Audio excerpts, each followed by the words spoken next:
Time. Hi, everybody. How are you? This is Tracy Stuckrath with Thrive Meetings and Events and Eating at a Meeting. And this is our live broadcast every Wednesday talking about all things food and beverage, where every guest matters and every meal matters. Today on the show, I have from Vancouver, one of my favorite cities in the whole world, is Jackie Suggett, who is the Stakeholder Engagement Director at ReFed, a nonprofit committed to reducing the $218 billion food waste in the U.S. In her position, she builds and oversees ReFed's diverse network, manages the organization's strategic partnerships, and leads planning for the annual Food Waste Summit. Hello, Jackie. Hello. Thanks for having me. You're welcome. Okay, so let's just start out with what ReFed is. Can you do that for us? Sure. Yeah, and you gave a pretty good introduction already, but we're a nonprofit. We work primarily to advance data-driven solutions to food waste across the U.S., but we realize there's a lot of impact areas of food waste as well. So we like to do that in a way that focuses on those impact areas. So optimizing environmental resources, minimizing climate impacts, and then ultimately just making the best use of all the food we grow at the end of the day. And you mentioned the size of the problem already, $218 billion in the US. About 40% of our food goes to waste and never ends up being consumed. And 40% of that 40% comes from consumer-facing businesses, including food service.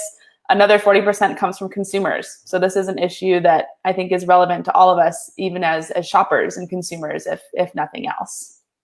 Well, and my first introduction really to food waste was in 2015 when I went to Milan, spent one day, unfortunately only one day, at the World Summit, or the World Fair. And it was all about food and beverage, and that's why I drove down from Germany for a day and did this. But the first exhibition you walk into was all about food waste. And it blew me away. I mean, of how much food is wasted, and we don't think about that, especially as event planners. We are overextending our buffets and making sure there's always food there. And it just blew my mind of how much waste there is in food. Yeah, it can often be, an invisible problem if you're not aware of it. I'm relatively new to the issue just in the past couple of years. And before that was definitely guilty of just unknowingly wasting food in my own home. Yeah, now that you're conscious and aware, you're suddenly going to be very surprised with how much food waste you see happen.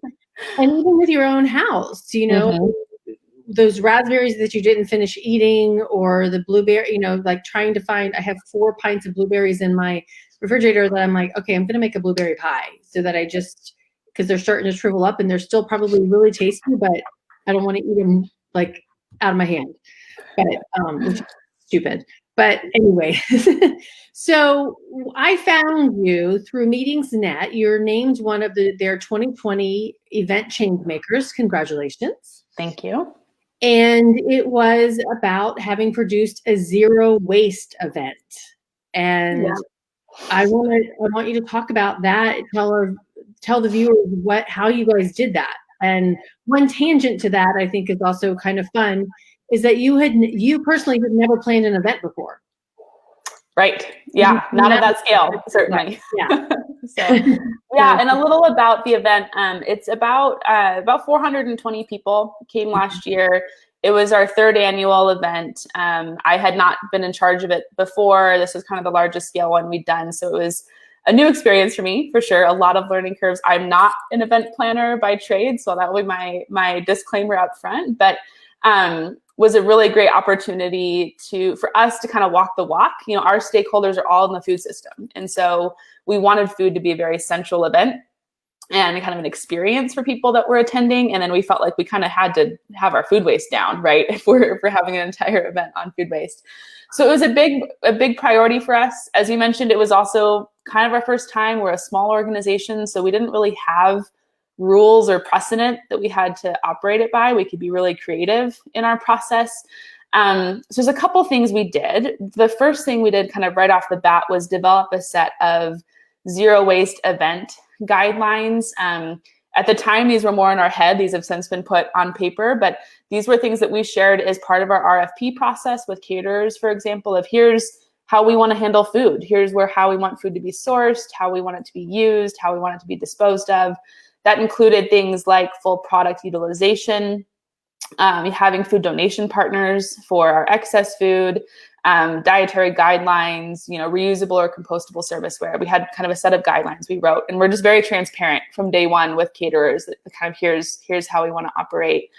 And then we found an amazing caterer, Foxtail Catering, just a fabulous partner that we worked with. And they let us work with them in the process. So we brought in upcycled products, for example, for our snacks from some innovators that we work with.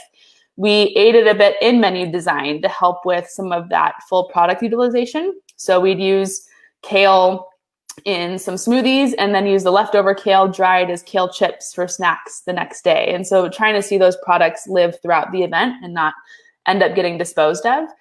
And then one of my favorite stories is we used unique sourcing models. So our catering company had a sister company in the Bay Area that essentially provided lunches for some of the local tech offices in the area. Those lunches have very little waste because they're set menus every week. They're in-season products, and they know exactly how many people they're cooking for.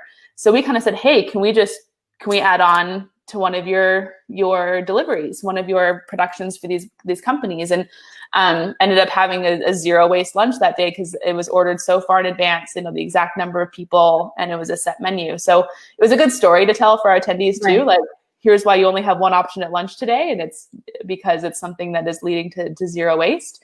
So yeah, we were able to kind of mix and blend a lot of different ideas to try and creatively get to as little waste as possible for the event.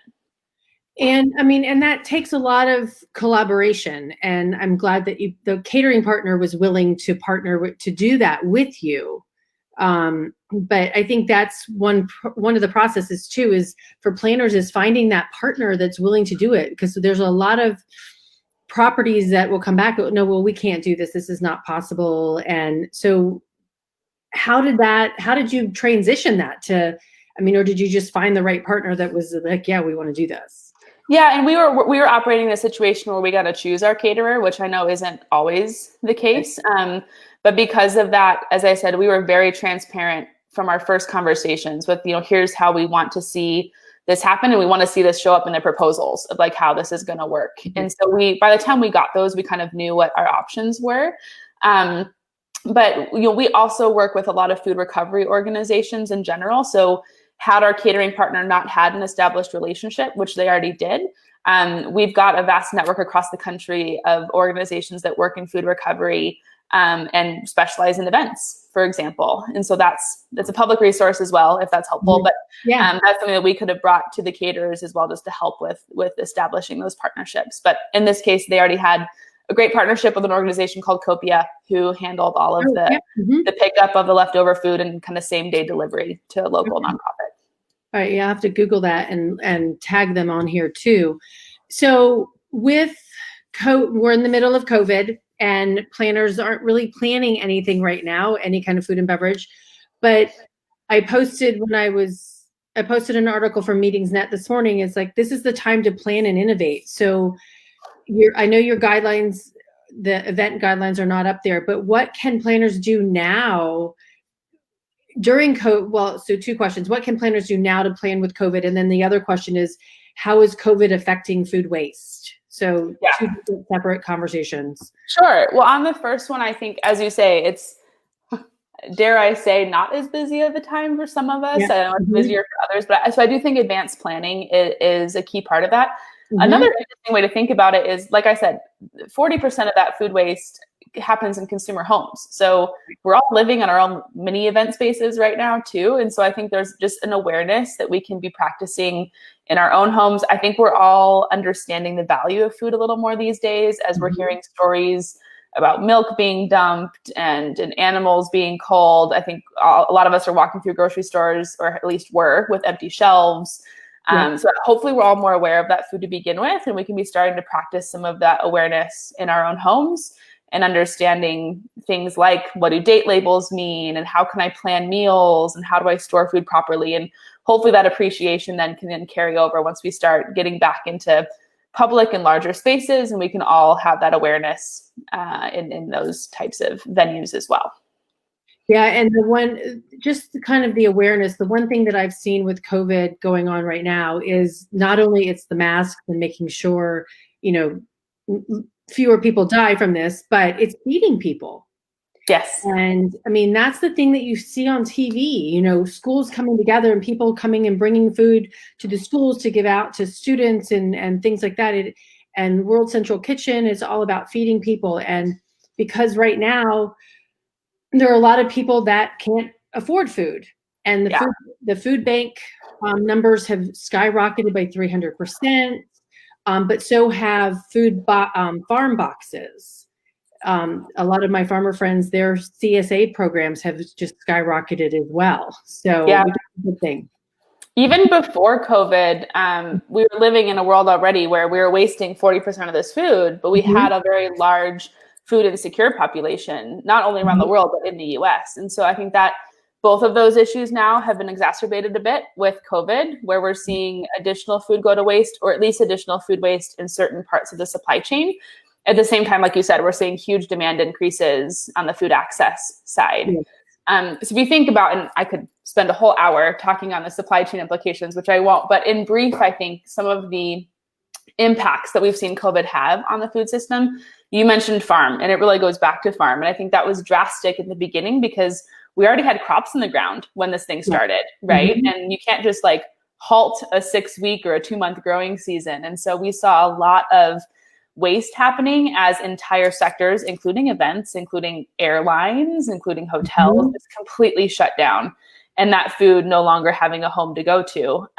But our overall demand didn't decrease, right? We're still feeding the same number of people. We're just feeding them in different places, but those supply chains didn't exist. So we saw huge waste on farms happening, certainly not because of anything the farmers were doing wrong, just in these supply chain shifts. And then in restaurant and food service, right off the bat, we saw a lot of waste with one-time closures or event cancellations. And again, just completely new models having to shift out of that. And then you already mentioned food banks. We're seeing 70% up to 300% increases in demand, depending on the food bank that you're talking about. I think we've all seen news stories now with like the mile-long lines of cars that are waiting there. And these food banks are strapped for labor because they have social distancing measures now in place. So they have fewer volunteers. They don't have the right packaging because they're getting in the 50-ton or 50-pound bags of flour from restaurants that, I'm not going to go buy a 50-pound bag of flour. I wouldn't even have a place to store it. And then as consumers, we're acting totally different, right? We're shopping once a week now, maybe, instead of a couple times a week. And we're not frequenting the same places we used to. So it's just a lot of change, a lot of uncertainty, and trying to balance that supply and demand shift in a whole new way. Yeah, and what I found interesting in one of the stories is that, getting it from the farm into the grocery store or to the people from food service to that is what you mentioned is the different packaging sizes. And it's not an easy fix. And even when all of these, okay, Cooper, shush. I'm at my friend Katie's house, and so now I have a dog. So, trying to change the supply chain route to get it there, to feed the right people is really challenging. And who would have thought, right? Yeah. And the fun part of that, though, is you're seeing a lot of innovation, right? And people doing things different. We just hosted a webinar last week, and one of our guests was Chef Tracy from a restaurant called Pagu in the Northeast. And they actually started repackaging stuff like that. They'd bring in the huge tons of flour and repackage it into smaller containers and then end up selling it. They're now kind of a grocery store, essentially, right? So you're seeing a lot of innovation. You're seeing a lot of creativity. You're seeing just a lot of, I think, some of the positive sides of humanity and trying to figure out the solutions to these issues. We all need to eat. I think we all knew that hunger and food insecurity was an issue, but it's suddenly a lot more visible or personal for us now than it was a couple months ago. Yeah, especially for people who never thought they would be utilizing a food bank except to go support it and volunteer. Now they're actually the users of it, which is a very big shift in mentality. I have all these questions that we talked about, and I feel like we've already talked a lot about it. But the I like the fact that the perspective that you had going back to having not been a planner and looking at it differently. So not having preconceived notions of how things would work. Do you think that really helped you plan that event? I think so. Well, it probably hindered me in some ways too. I'm sure there's a lot of advice other people that are perhaps listening to this could have given me to do it better than I did. But I think there was some advantage of maybe not having some of those preconceived notions. I know one of the things we had talked about previously, Tracy, was around some of the meal attrition calculations. Yeah. And so that's one where, I didn't know the industry standards. And so as we were kind of talking through that, as I had mentioned, this was about 420 people at the event. It was a full day and 2 half days. And so we were pretty aggressive as far as how we cut down those numbers. Our peak meal, like our single meal that we planned most for, we planned for 350, but the others were all like 180 to 220 that we planned and actually like ordered food for. Just assuming, again, the attrition, people eating other places, people not actually eating a full portion size. We also, being a food waste organization, it was an easier story for us to tell of like, oh, look, we ran out of food, here's why, instead of like having mounds of food left over. So it was kind of a risk we were willing to take. Obviously, we didn't want to run out of food, and no one did end up going hungry. We had plenty of food to go around. Later learned that kind of, normal surpluses at a conference like this, we were told kind of 20 to 25% from the planning organization that we worked with.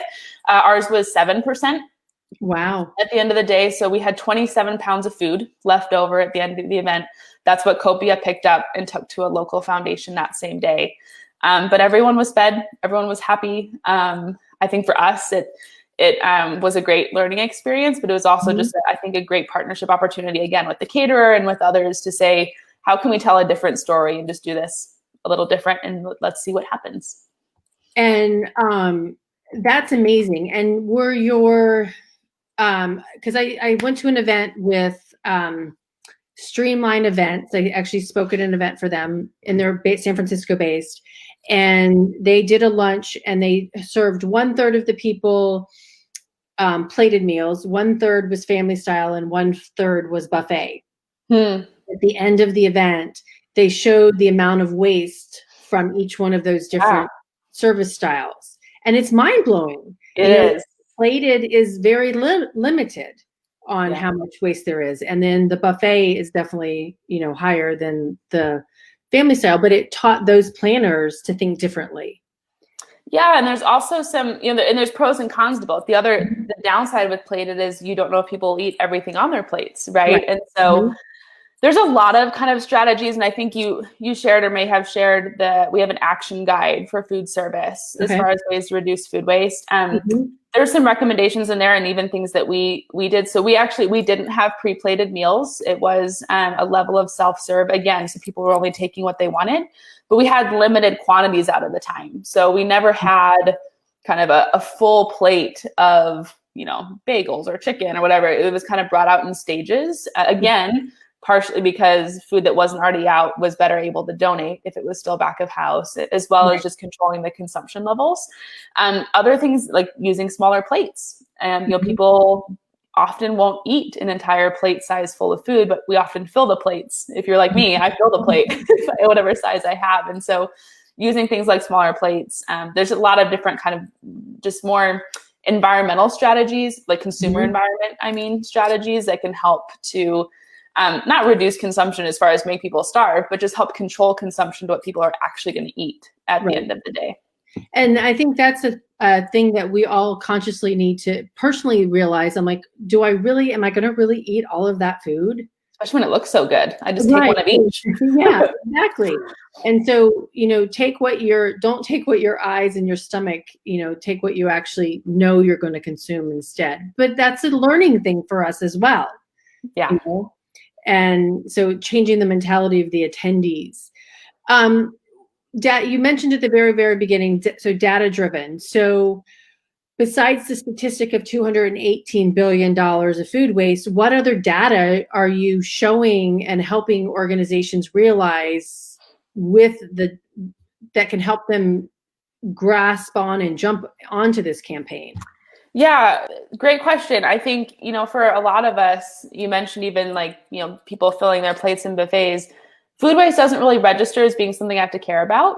I think we have this vision of we throw it away and it goes in compost somewhere and Right. it doesn't become an issue. But there's actually huge environmental implications of food waste. When we talk about greenhouse gas emissions, it's a huge just filler of our landfills, and it doesn't actually go away in a landfill, right? It's going to stay there and release those emissions. So awareness is just a big thing we try and do in general as far as those implications of food waste. As far as the data work that we do, we do a lot of work around quantifying the problem in the US as far as how much goes to waste. We do a lot around talking about why it goes to waste and where it goes. And perhaps most importantly, we talk about what are the solutions. There's a global commitment right now, as well as a national commitment to cut food waste in half by 2030. And so one of our main missions is trying to show people how we do that. So we have a set of solutions that we do full economic analyses on, as far as what will it cost, what's the social economic benefit, how many jobs will it create, how much emissions will it reduce for these set of solutions. That's available in our roadmap, which is another tool I think, Tracy, that you may have shared or is available on our website. Yep. And we're actually very excited. This November, we're going to be launching a tool called the Insights Engine, which essentially is the next iteration of that roadmap. It'll be a digital tool. Anyone can go on and say, I work in food service, or I'm a retailer. Like, what are the things that I can be doing to reduce food waste? And you can understand what's the size of the problem in your sector. Why is food waste happening in your sector? Where's it going? What's the set of, what are the top 3 solutions that, you could go do and reduce that? So that's our mission. Hopefully this fall is to have that tool available to where we can be making this much more applicable and action-oriented for people who are new into the issue, to understand it quickly and know almost immediately, here's a set of strategies you can be implementing to help reduce food waste, which in many cases also saves money and feeds more people and reduces environmental impacts. So there's a lot of different benefits to doing that. The when I talk food allergies, and that's a whole nother conversation that we can bring up momentarily, I have this circle. It says the event food chain, and whose responsibility is it to manage dietary needs? And it starts with the attendee and the planner and the convention catering services manager and the chef and the sous chefs and the banquet captains. But same thing with food waste and all of this. Every single one of those people has a responsibility to understand it and to help minimize it, right? And banquet captain, you don't want to say, go up to Jackie and say, Jackie, you haven't finished what's on your plate. You need to eat it. Not my mom. But, I think with the plan that you have, does it show everybody that what their role is? Yeah, it's going to, especially at a sector level, I think, show where that responsibility is. And there's different levels of food waste at every sector. But I think you make another good point, which is there's a risk here that food waste is everyone's responsibility, so it's no one's responsibility, right? It's kind of one of those issues. And so one of the things we talk about within an organization, kind of within a single organization, is it's really important to have an internal champion. That's often either a leader based on their position in the organization or just a social leader within the organization who can really be a champion of that, because it does require a lot of collaboration across different teams. I come from retail as my background, and there's a dozen different teams within a retailer that are involved with food waste reduction. And so it requires that collaboration, which often requires someone to be stepping up as kind of that internal champion to make it happen. Yeah, and it has to come from the top down as well, from that CEO level. Right. Yep. Priorities. Yep. And so building it in. My friend Kristen worked at a grocery store, and she was doing the same thing as educating all of the team members on their responsibility in managing it and creating that sustainability practices, which you would think at a grocery store you would have that too, but you don't. I mean, it's still education for everybody to understand. Yes, there's education that needs to happen for consumers, for employees. As I mentioned, I'm new to the issue, and I've been educated a lot in the past few years about things I've been doing just completely unintentionally that are wasting unnecessary food and ultimately making me spend more money on groceries every week. So right, yeah. I mean, and just thinking about what rots in your refrigerator before you finish eating it and reusing it. It reminds me, my friend Steven Satterfield, he owns a restaurant, Miller Union in Atlanta. and love him. And he's on, James Beard and working on their food waste reduction program as well. But he's like, in culinary school, you took the carrot and you cut all four sides off, so you could make it a perfect square to make the dice and all of that. And you just threw it in the trash can. All the sides you cut off. And now he's like, no, what can I do with those four sides of the carrot or the stalk of the kale that you're not using? How can you reutilize that to make something else? Yeah. And that's actually one of the more fun strategies I think that we brought into the summit. And I think our caterers loved thinking about was we don't want any inedible parts, as they're often thought of, in food to go to waste. Even the carrot tops, those greens are edible. They're great in a salad, right? And so they make great pesto too. And yes, great pesto. And so that was one thing that was kind of fun in the planning, was saying, okay, we're going to be using parts of kale for this or parts of carrot for this. Where can we see it go elsewhere? And we brought carrots into a carrot gnocchi dish one night. And so there's a lot of ways where you can take, what we would typically think of as waste and actually make it into something awesome. And you're not having to source additional food for it. It's delicious. It's often nutritious because it is things like the greens or like the shavings off of fruits and vegetables. So yeah, it takes a little more work to do that, but it's a great story to tell. I think people love seeing that as consumers at an event. And then ultimately is a really powerful waste reduction tool. Okay, so I have no idea why this popped into my head, but like pits of peaches and cherries. I mean, is that just literally waste, or can you do something? Yeah, there actually are inedible parts of food in some cases, although there are some chefs that will challenge you on that and take the challenge to try and make things edible. But yes, pits, bones out of meat. Right. In many cases, rinds. Sometimes rinds are edible, sometimes they're not, or just you don't want to eat them. So yeah, there are actual inedible parts, and that's where solutions like composting come in, or rendering for kind of meat products. So yeah, there are solutions for those still at the end of the day, but it's not usually human consumption. One word that you mentioned earlier was upstream, and you did that for your breaks at the upcycling. Upcycling, yeah. Can you explain what that is? Sure. So we work with a lot of wonderful innovators that will take food that seems to be inedible and turn it into something that is edible. Okay. So, grain waste from breweries being turned into part of a snack bar, for example. And so we had several of these innovators that make snacks essentially out of upcycled food. And so we partnered with a lot of them with our caterer as well for the event to say, hey, we'd love to actually allow these organizations to highlight their products and the story behind upcycled food and offer them as snacks throughout the event. And so we did bring in some of those external products as well, just to show it's kind of a new concept. I think we've been doing it for a long time, but as consumers, we're new to the idea of upcycled food. And it's a great story. People love it and they taste wonderful. So, okay. So I just went onto the dictionary and I looked it up and I'm going to put it up here.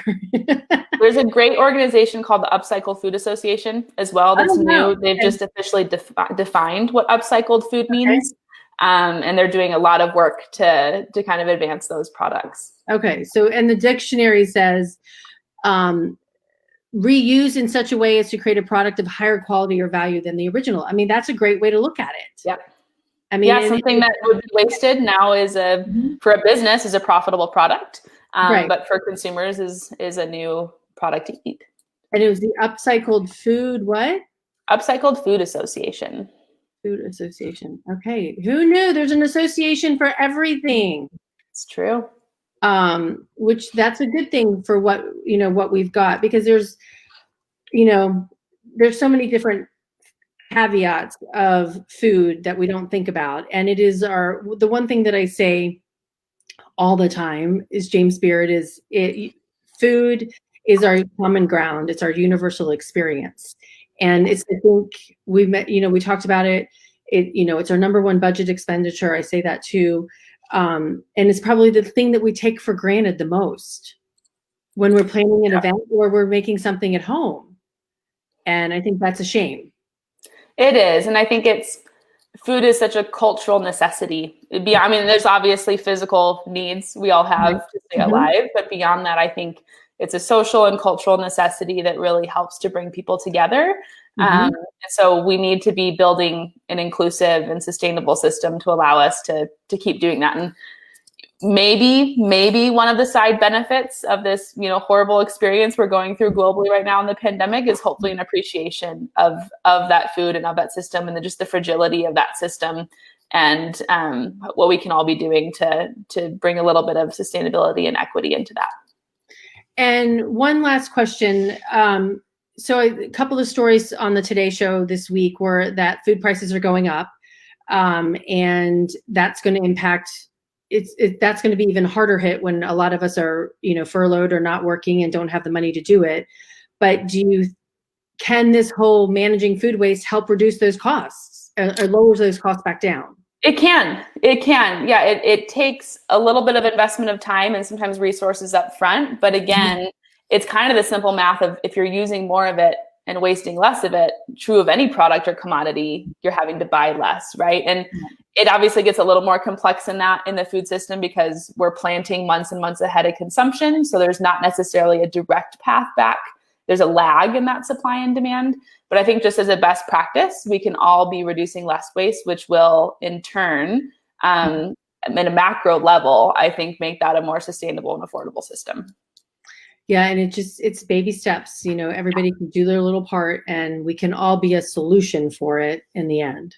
Yep, it's everyone's problem, everyone's responsibility, but there's absolutely something we can all do, which is empowering, I think. It very much is.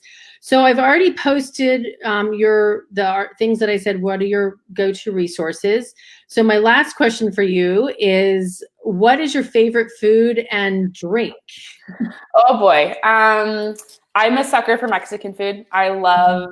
I think everybody is. I know. It's kind of a cop-out answer, isn't it? No, okay. My guilty pleasure, though, which I actually feel no guilt about, is a double stuffed Oreo and ice cold milk. That is like my go-to comfort food of choice. And do you pick up when all the different flavors of it come out? Do you? Nope. I'm a purist. I just like my double stuffed plain Oreos. I don't mess with the peanut butter or the mint or whatever else is out there. And do you pick them apart or do you eat them whole? Nope, just eat it whole. Yeah. You are a true purist. That's good. Yeah. Well, thank you so much for your time, and I really appreciate it. Is there anything parting words that you want to say to people? No, just I really appreciate being on today. I think it's fun to relive these types of experiences when we're all kind of living without them these days. And so just hope that we can all continue to prepare for the future that will someday come, and stay optimistic, and definitely look forward to getting out there and learning way more about event planning than I already know from so many of the experts kind of within this network. Well, yeah, reach out to us. We're happy to help, and I'm engaged. I will help you guys with refed in any way that I can. Well, thank you, Tracy. You're welcome, Jackie. Thanks. Bye. Bye.